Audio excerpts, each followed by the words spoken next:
ನಮಸ್ಕಾರ ಅಜ್ಜ. ನಮಸ್ಕಾರ. ತಮ್ಮ ಹೆಸರು? ನಮ್ಮ ಹೆಸರು ನಾಗರಾಜ.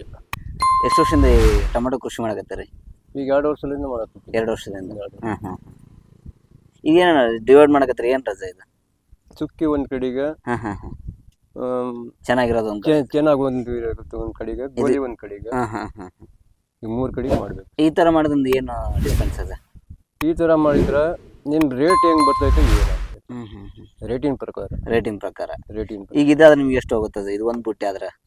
ಒಂದ್ ಬುಟ್ಟಿಗೆ ಹೋದ್ರ 150, 100. ಇದಾಯ್ತಂದ್ರೆ ಚೆನ್ನಾಗಿರೋದ? ಚೆನ್ನಾಗಿದೆ ಇರೋದು ಅಂದ್ರೆ 200, 250, 300 ಹಿಂಗ್ ಹೋಗಕ್ಕೆ. ಈಗ ಅದು ಡಾರಿಗಾಯಿ ಅಜ್ಜ? ಅದು ಡಾರಿಗಾಯಿ. ಗೋಧಿದು. ಈ ತರ ಡಿವೈಡ್ ಮಾಡಿದ್ರೆ ನಿಮಗೆ ರೇಟ್ ಫಿಕ್ಸ್ ಆಗತ್ತೆ? ರೇಟ್ ಫಿಕ್ಸ್ ಆಗತ್ತೆ. ಎಲ್ಲ ಕಲಬೆರಕೆ ಹಂಗೆ ತುಂಬಿಟ್ಟು ರೇಟ್ ಡೌನ್ ಆಗತ್ತೆ. ಏನು ಸಿಗಲ್ಲ. ಮೊದ್ಲು ಏನ್ ಮಾಡ್ತಿದ್ರ ಅಜ್ಜ? ಈ ಟೊಮೆಟೊ ಕೃಷಿ ಬರಕ್ಕೆ ಮುಂಚೆ ಏನ್ ಮಾಡ್ತಿದ್ರು? ಕಬ್ಬು ಹಾಕಿದ್ವಿ. ಕಬ್ಬು ಹಾಕ್ತಿದ್ರ ಅಜ್ಜ? ಕಬ್ಬು ಹಾಕ್ತಿದ್ವಿ.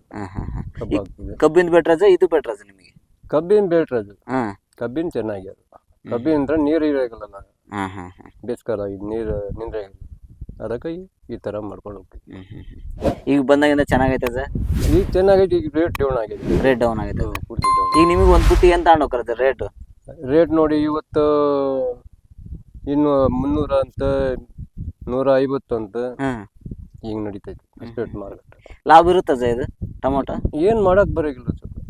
ಏನ್ ಮಾಡಕ್ ಬರೋಗಿಲ್ಲ. ಈಗ ಹಾಕಿ ಮತ್ತೆ ಬಿಡುಗಡೆ ಆಕತ್ತ. ಅದೇ ಹಾಗೆಲ್ಲ ರೈತರಿಗರ ಭಾರಿ ನುಕ್ಸಾನ್ ಬೇಡ. ರೈತರಿಗರಂದ್ರ ಹೇಳ್ಬೋದು. ಇದ್ರ ನೀವು ಲಾಭ ಅಂತ ಯಾವಾಗ ತಗೊಂಡು ಉಂಟದ? ಈ ವರ್ಷ ಸ್ವಲ್ಪ ಲಾಭ ಕಾಣ್ತೈತಿ. ಈ ವರ್ಷ ಈಗ ಒಂದ್ 2 ತಿಂಗಳ, 1 ತಿಂಗಳ ಮೇಲೆ.